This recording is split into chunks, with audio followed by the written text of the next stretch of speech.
Colin Farrell he's talking. He's spilling a little tea for his Minority Report. He apparently what do you mean for his Minority Report? He was in Minority Report with Tom Cruise, right? And he's spilling a little tea. He said that Tom Cruise was definitely not happy because he went out and got like wasted the night before. Did Colin before he showed up, and then he had to do his scene. It took 46 takes. What? Yeah, he said it went terrible. I was just thinking about why would he do that? Why would he get wasted? Yeah. Well, because you're young, you're Irish. Anxious or something? He's Irish. No, I know, but like, man, you don't. It's like find me an Irish person not willing to get wasted. That must be like one of those like self-sabotage. Like, I'm so nervous about this job I got to do tomorrow that I'm just going to completely sabotage. It's nerves. Yeah, right. He was showing up against across from fucking Tom Cruise in a Spielberg movie. Dude, I don't know how in a Spielberg movie, so much of me would be in trouble. Like my head would be swimming. No, you would never do that to yourself. You'd be like, I am going to eat a good meal. I'm going to get to bed early. I'm going to get a good night's sleep. I would have sore joints. I would have sore hips and fucking leg. I would have paced 20 to 30 miles the night before. Mm-hmm. I would not have slept. My eyes would be stinging and horrible. You have to sleep. To show up for my Tom Cruise, my opposite Tom Cruise. Your Spielberg movie? Actually, I would probably nail it if I was fucking. No, you would take it seriously for sure. Of course, I would.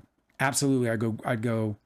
Have a good breakfast. For sure, I'd go so. Well, I guess not because the call time is probably like fucking 5 a.m. or some shit. I hope we can have like we are a 2-person show, so to speak. But I hope that we end up like bringing in guests. You wanna bring in a third? It sounds so bad. So that's why it's important to keep loving this live. You got to keep loving the live because we need to have Colin Farrell on so we can ask him what the fuck was he thinking. We would have a ball with that guy. 100%. We'd have such a good time. Anyway, I just thought it was right. What were you thinking? I would really love to know some of the backstory. Maybe there is more of a backstory. I only did read the headline, but I fucking loved the headline. It just got my head swimming with, what would I do in that situation? But also, I totally relate to what he did and why he went through, or what he went through. I mean, he's like, man, I'm really nervous. You know what I need? A couple drinks. It's an easy thing to do because it loosens you the fuck up, and you're like, okay. But then all of a sudden, you're 6 in, you're 7 in, and you're like, this could be bad. Yep. Here's the thing. So we got to Denmark with Don's Plum. So I'm about to start working with Lars von Trier's studio to put out my movie. I get off the plane. And we get greeted by this crazy dude, Lars Niels Raskin, I think was his name. Or Niels, oh God, I don't even know his name. He was so ready to party. And I won't even tell you how crazy it got, but it got like absolutely fucking crazy. And it was also happened to be the Danish version of the Academy Awards. And in fact, Cider House Rules was nominated.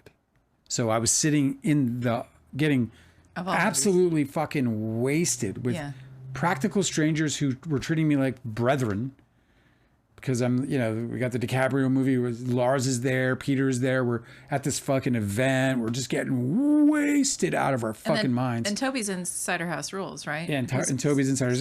Yeah, they played a clip of Toby while I was sitting there. I was like, I can't fucking believe this is happening. Jerry Metters was banging up because we were in hotels. We each had our own room at that time until we got an apartment. And Jerry was banging up my door. And I'm like, what the fuck? Jerry's like, Dale, we have to leave the cars downstairs.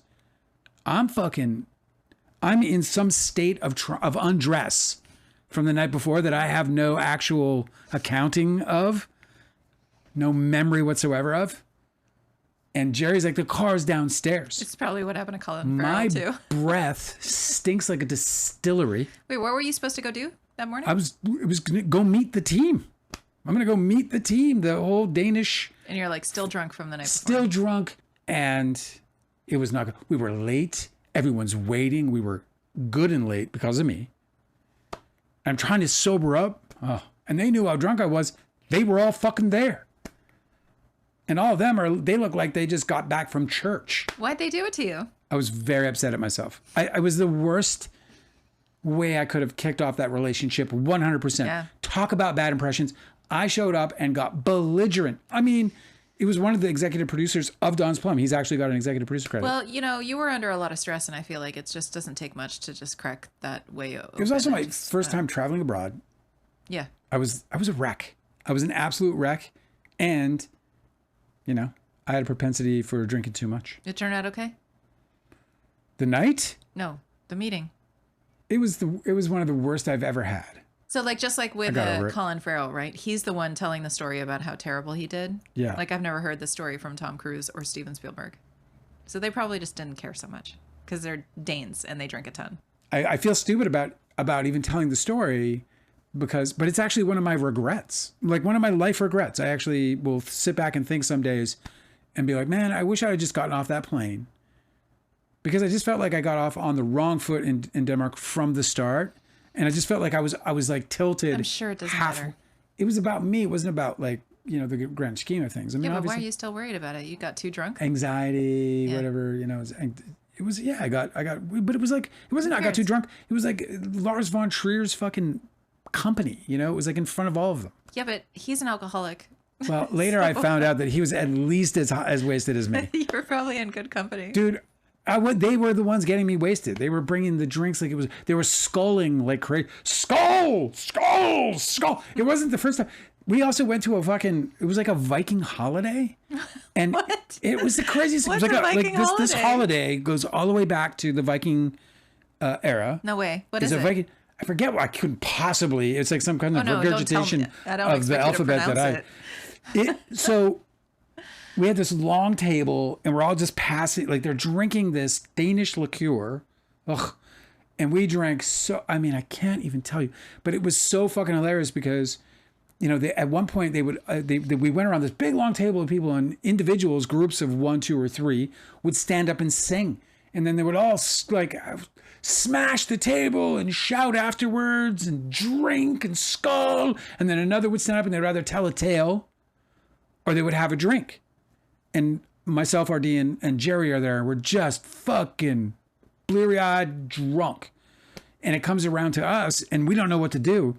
So I start singing, in 1814, we took a little trip. And dude, when we said... This is a song you know? Yeah, in 1814, we took a little trip along the mighty Mississippi, along with Colonel Jackson down the mighty Mississippi. We took a little bacon and we took a little beans and we fought the bloody British in the town of New Orleans. And when we shouted out, and we fought the bloody British, they went fucking berserk, Angela. The thing exploded, the bottles were falling in the town of New Orleans. It was insanity. It was one of the best drunks I ever had. So I had like one of the worst drunks I ever had when I got there. 3 weeks later, whatever it was, when the fucking holiday hit, it was one of the best drunks I ever had in my fucking entire life. Because they hate the British? Because they hate the British. Because the British are this imperialistic, invasive fucking, fucking virus of Europe, according to them at least. Oh, sweet memories, man. I don't remember the last time I told that story.